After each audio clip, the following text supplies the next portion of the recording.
नमस्कार, मैं अनुज नरवाल रोहत की।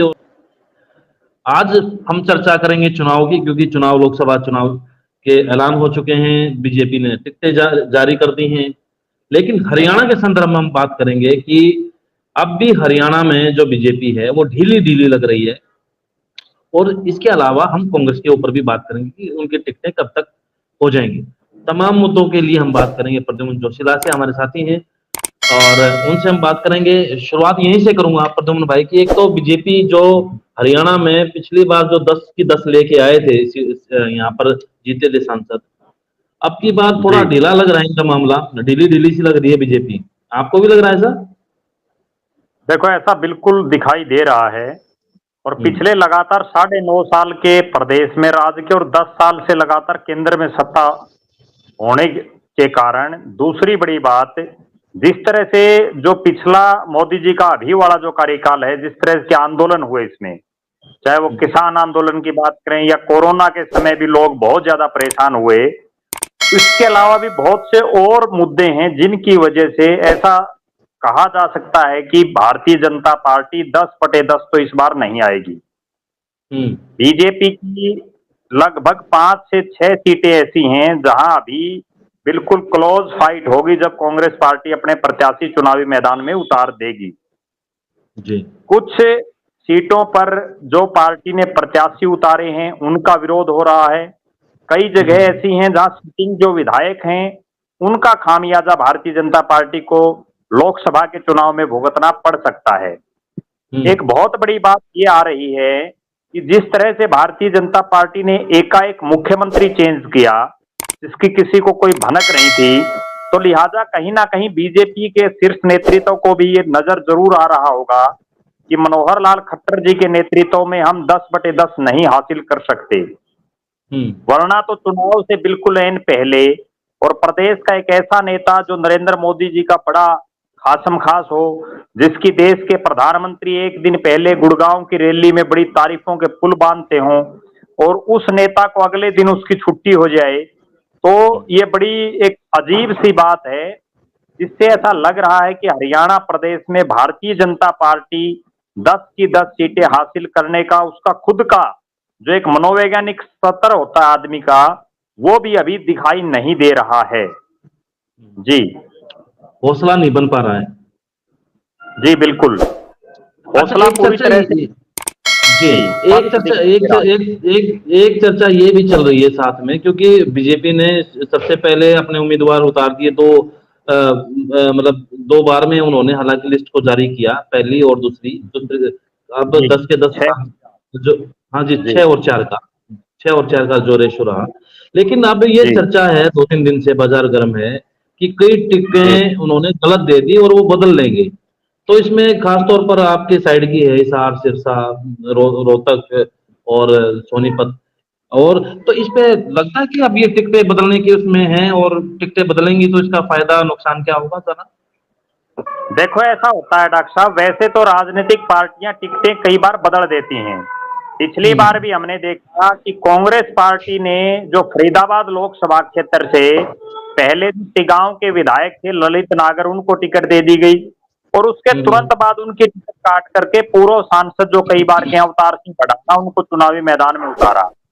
और उसका नतीजा ये हुआ कि अवतार सिंह भडाना लाखों वोटों से चुनाव हार गए। इसी हम्म। तरह से अगर दर्शकों को ध्यान हो, भारतीय जनता पार्टी ने भी गोहाना की टिकट बदली थी, और उस हम्म। गोहाना की टिकट बदलने का ये परिणाम रहा कि गोहाना से बीजेपी का प्रत्याशी बुरी तरह से चुनावी मैदान में हार गया।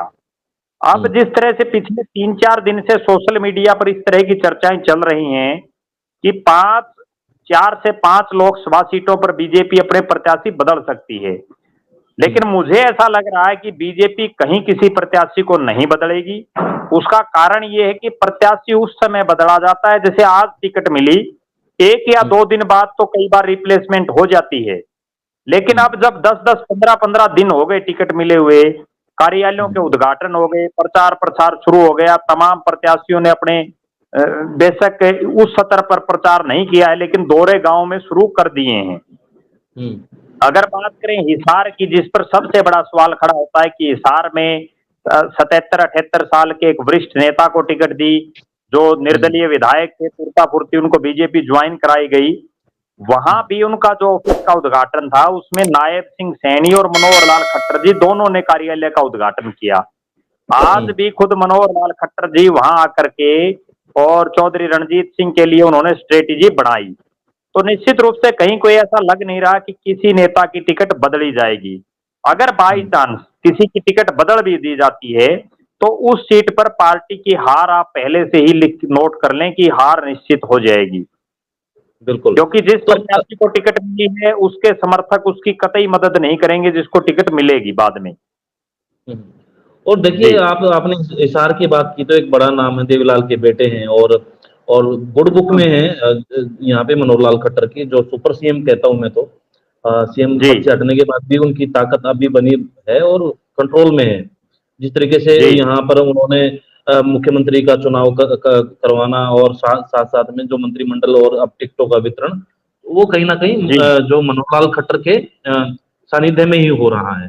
तो अब जी प्रश्न ये है, बिल्कुल। एक तो ये है कि वहां पर वो उनकी गुड बुक में है। दूसरी बात क्या है, आप सिरसा की बात करें तो एक दलितों के बड़े चेहरे माने जाते हैं अशोक तंवर, तो उनका भी चर्चा में था नाम की।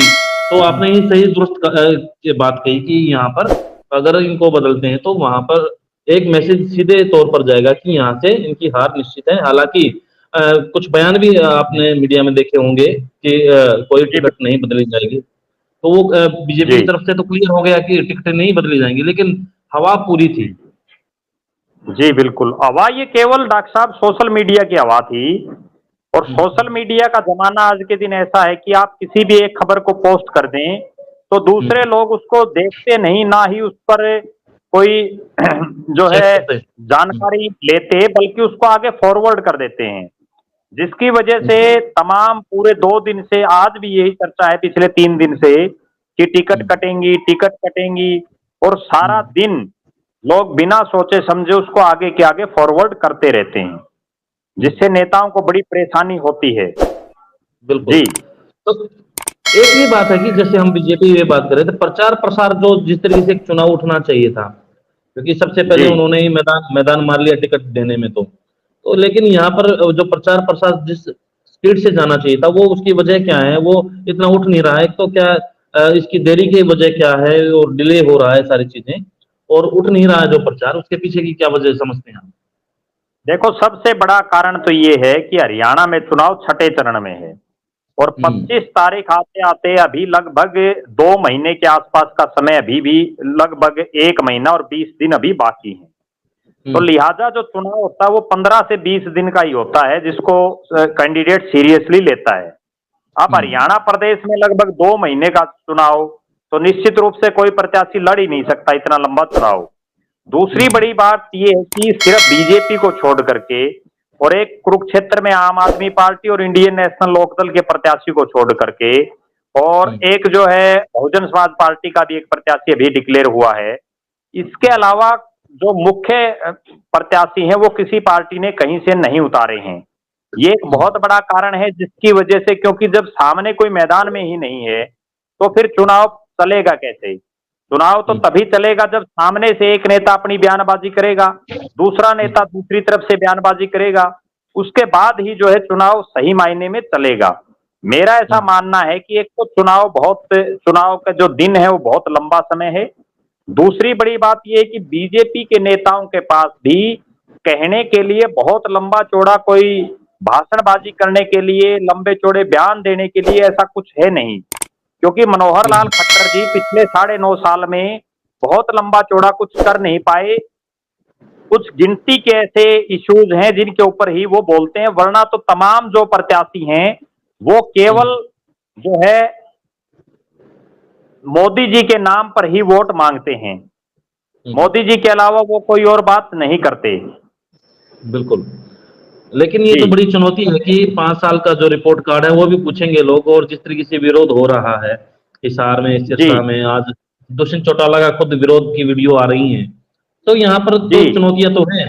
लेकिन अब हम उस थोड़ा सा आगे चले जाते हैं कि कांग्रेस की बात कर लेते हैं कुछ देर के लिए, कि जी कांग्रेस डिले क्यों कर रही है और लिस्ट कब तक आ जाएगी, और कौन कौन कैंडिडेट हो सकता है? देखो, कांग्रेस पार्टी की हमेशा से एक प्री पार्टी रही है, जिस वजह से वो लगातार पिछड़ती रहती है हमेशा। और अगर हम देखें तो जो राजीव गांधी जी का दौर था, उसके बाद कांग्रेस को कभी बहुमत के नजदीक भी सीटें नहीं मिली। और कांग्रेस के सामने सबसे बड़ी समस्या है गुटबाजी की। आपस में हर स्टेट में इतने गुट बने रहते हैं, इतने बड़े बड़े नेता हैं, वो तमाम नेता अपने साथियों को टिकट दिलाना चाहते हैं। अगर बात करें हरियाणा प्रदेश की, तो अभी तक एक भी सीट कांग्रेस पार्टी नहीं घोषित कर पाई है। आज जो कांग्रेस पार्टी की जो कांग्रेस वर्किंग कमेटी की जो मीटिंग है, उसमें आज ऐसी ऐसी संभावनाएं हैं कि आज देर रात तक या कल सुबह तक 4 से 5 सीटों का ऐलान कांग्रेस पार्टी कर सकती है, जिसमें रोहतक जो प्रदेश की सबसे हॉट सीटों में शामिल रहेगी, वहां से दीपेंद्र सिंह हुड्डा का चुनाव लड़ना लगभग निश्चित है। इसके बाद अगर बात करें हिसार की, हिसार से जो बीजेपी के सांसद थे जो अब कांग्रेस में आ गए हैं, ब्रिजेंद्र सिंह चौधरी, बीरेंद्र सिंह डोमरखा के बेटे हैं, उनका चुनाव लड़ना फाइनल है। इसके अलावा आज सिरसा से टिकट डिक्लेयर हो सकती है, जिसमें कुमारी शैलजा जो सिरसा से 2 बार सांसद रही हैं, उनके पिताजी चौधरी दलबीर सिंह भी वहां से सांसद रहे हैं, उनको चुनावी मैदान में उतारा जाएगा। और भिवानी महेंद्रगढ़, वहां से श्रुति चौधरी जो चौधरी बंसीलाल की पोती हैं, उनका नाम लगभग निश्चित आज ऐलान हो जाएगा। इसके अलावा एक गुड़गांव की सीट पर भी ऐलान हो सकता है, जहां राव दान सिंह का नाम सबसे आगे चल रहा है। ये 5 सीटें ऐसी हैं जिन पर आज नाम का ऐलान हो सकता है। इसके अलावा एक सीट है फरीदाबाद की, वहां से महेंद्र प्रताप सिंह का लगभग नाम निश्चित है, पूर्व मंत्री हैं, बड़े नेता हैं। तो ये जो 6 सीटें मैंने आपको बताई हैं, इनमें लगभग क्लियर है। इसके अलावा जो करनाल, सोनीपत और अंबाला, यहां भी पार्टी उस स्तर पर कोई फैसला नहीं कर पाई है कि किस मजबूत प्रत्याशी को चुनावी मैदान में उतारा जाए। ये तीनों ही लोकसभा क्षेत्र ऐसे हैं जहां कोई बहुत बड़ा चेहरा आज के दिन दिखाई नहीं दे रहा है। अंबाला में वरुण मुलाना जो है, जो फूलचंद मुलाना के बेटे हैं और अभी विधायक हैं, उनका नाम बड़ा तेजी से आगे चल रहा है। और करनाल से वीरेंद्र सिंह राठौड़ हैं, जो राष्ट्रीय सचिव हैं पार्टी के, उनका और कुलदीप शर्मा के बेटे चाणक्य शर्मा का नाम वहां चल रहा है। फरीदाबाद में जो है सुरेंद्र नाम के 2 शख्स दौड़ में आगे चल रहे हैं। अब देखना यह है कि वहां जींद जिले को टिकट मिलती है या सोनीपत जिले को, और एक वहां से पंडित जी का भी नाम चल रहा है। तो हो सकता है अभी मेरे ख्याल में ये जो 3-4 सीटें हैं, इन पर बाद में ही फैसला होगा। जी बिल्कुल। तो सीधी सी बात है कि और ये जो चुनाव ढीला ढीला लग रहा है, जो पहले प्रश्न था, वो इसलिए है कि यहाँ पर अभी कांग्रेस मैदान में नहीं आई है, जो बिल्कुल विपक्षी जिससे सीधा मुकाबला होने की उम्मीदें हैं। और जो इनेलो और जेजेपी भी उन्हीं का इंतजार कर रही होंगी कि इनकी टिकट जिन फाइनल हो जाए, जिनकी जो बचेंगे शायद उधर, उनके ऊपर कहीं ना कहीं डोर डाल लें। देखो, जेजेपी और इनेलो का लोकसभा चुनाव में कोई बहुत लंबा चौड़ा प्रदेश में वजूद अभी आज के दिन नहीं दिखाई दे रहा है। बहुत से लोकसभा क्षेत्र तो ऐसे हैं जहां इन दोनों पार्टियों के पास कोई मजबूत चेहरा आज के दिन नहीं है। इन दोनों ही पार्टियों की ये रणनीति है कि कांग्रेस किन किन चेहरों को चुनावी मैदान में उतारती है, उसके बाद कास्ट और जो कास्ट कम्बिनेशन और क्षेत्र के कम्बिनेशन के हिसाब से प्रत्याशी देंगे। इसके अलावा दोनों पार्टियां इस प्रयास में भी हैं और इस इंतजार में भी हैं कि कांग्रेस और बीजेपी की जिन लोगों की टिकट कटी है, उनमें से कोई उनके साथ आ जाए, जैसा विधानसभा चुनाव में हुआ था पिछली बार। तो इस तरह का इंतजार है, और वो इंतजार भिवानी में जेजेपी का पूरा हुआ, जहां जो राव बहादुर सिंह थे कांग्रेस के नेता, उनको कांग्रेस ने स्पष्ट मना कर दिया था कि आपको टिकट नहीं मिलेगी। तो वो जेजेपी में चले गए और जेजेपी में आते ही जेजेपी ने उनको कैंडिडेट डिक्लेयर कर दिया। तो इसी तरह से जेजेपी और इनेलो प्रदेश में उन चेहरों पर दांव खेल सकती है जिनको कांग्रेस और बीजेपी टिकट नहीं दे रही हैं। जी एक प्रश्न और है, जो आपके इलाके से खबरें आ रही हैं कई दिनों से कि फलां नेता बीजेपी का चला गया, चाहे वो अशोक तंवर हो, चाहे रणजीत सिंह चौटाला हो। आज दुष्यंत चौटाला की खबरें आई कि विरोध कर रहे हैं किसान। तो इसके ये जो विरोध है वो इन नेताओं के हक में है या फिर इसका जो नतीजा कुछ आप और देखते हैं इनके पीछे? देखो, ये जो क्षेत्र है जिसको जाट बाहुल्य क्षेत्र बोलते हैं, चाहे वो सिरसा लोकसभा हो, हिसार लोकसभा हो, और कुछ क्षेत्र जो सोनीपत में भी हैं, जहां किसान आंदोलन और किसान मूवमेंट बहुत चरम पर रही, और सिरसा में विशेषकर पंजाब का बिल्कुल जो बॉर्डर टच करता है एरिया, वहां लगातार विरोध का सामना, ये तो अभी शुरुआत है डॉक्टर साहब, इसके बाद हम्म, लगातार ये विरोध जारी रहेगा, क्योंकि इन क्षेत्रों में किसान संगठनों का अपना एक वजूद है। और हम्म, ये किसान नेता हर गांव में, बेशक ये चाहे गिनती के 5 हों, लेकिन ये 500 पर भारी पड़ते हैं।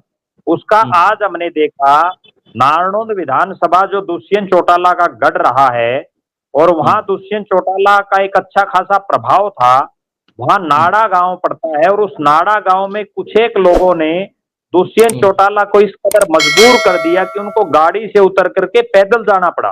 हम्म, उनका इतना हा हुल्ला हुआ, चाहे वो हिसार में चौधरी रणजीत सिंह चौटाला को बोलने नहीं दिया गया, जगह जगह हम्म, उनका विरोध किया गया, और अशोक तंवर के साथ तो किसान बिल्कुल जो है पीछे ही उनके पड़ गए हैं। उनको लगातार पिछले 3-4 दिन से जहां भी हम्म, जाते हैं वो, वहां उनको हम्म, विरोध का सामना करना पड़ रहा है। निश्चित हम्म, रूप से जो किसान वोटर है, क्योंकि इन तमाम क्षेत्रों में किसान वोटर बड़ी भारी संख्या में है, हम्म, उसकी नाराजगी भारतीय जनता पार्टी से है। उसकी नाराजगी इस बात से है कि बीजेपी की सरकार ने किसानों की अपने कार्यकाल में कोई सुध नहीं ली। 13 महीने दिल्ली के बॉर्डरों पर बड़े किसान आंदोलन हुए। हम्म, इसके अलावा हिसार, फतेहाबाद, सिरसा, जींद, ये तमाम क्षेत्र ऐसा था जहां किसान मूवमेंट लगातार चलता रहा। अभी हम्म, वर्तमान की भी अगर बात करें, तो हिसार में तो अब भी पिछले काफी दिनों से किसान लगातार धरने पर हैं, मिनी हम्म, सेक्रेटरीट के सामने। और वो धरना हम्म, सिर्फ मुआवजे की मांग को लेकर के है, क्योंकि यहाँ हम्म, किसानों की फसलें खराब हो गई थी, बीमा कंपनियों ने उनको मुआवजा नहीं दिया, और जो एक जायज मांग है, जब हम्म, किसी ने बीमा कटवा रखा है तो उसको मुआवजा मिलना मिलना बहुत जरूरी है। हम्म, लेकिन सरकार के जो नुमाइंदे थे, हालांकि ये जिन नेताओं का विरोध हो रहा है, ना उस समय हम्म, चौधरी रणजीत सिंह बीजेपी में थे, ना डॉक्टर हम्म, अशोक तंवर बीजेपी में थे, हम्म, लेकिन ये बीजेपी का विरोध कर रहे हैं, ना कि प्रत्याशियों का विरोध कर रहे हैं। हम्म, निश्चित रूप से बीजेपी को इसका बड़ा खामियाजा इस क्षेत्र में भुगतना पड़ेगा। हम्म, बिल्कुल। जी। तो आज तमाम बातों पे हमें चर्चा की बिंदुओं के ऊपर एक तो इंतजार ये रहेगा कि आज शायद कुछ देर के बाद या फिर सुबह तक एक लिस्ट कांग्रेस की जारी हो जाएगी, और जिस तरीके से कि प्रद्युम्न जी ने बताया कि जो बीजेपी ढीली ढीली लग रही है उसकी वजह क्या है, और टिकटों के ऊपर साफ तौर पर अभी हमें भी लग रहा है कि यहाँ पर टिकटें अभी बीजेपी की किसी भी कैंडिडेट की बदलने की सूरत में नहीं है, क्योंकि उसके जो नतीजे हैं उलट ही यहाँ पर बीजेपी को मिल सकते हैं। धन्यवाद प्रद्युम्न भाई, आपने जी। वक्त निकाला हमारे लिए। जी, बहुत बहुत धन्यवाद।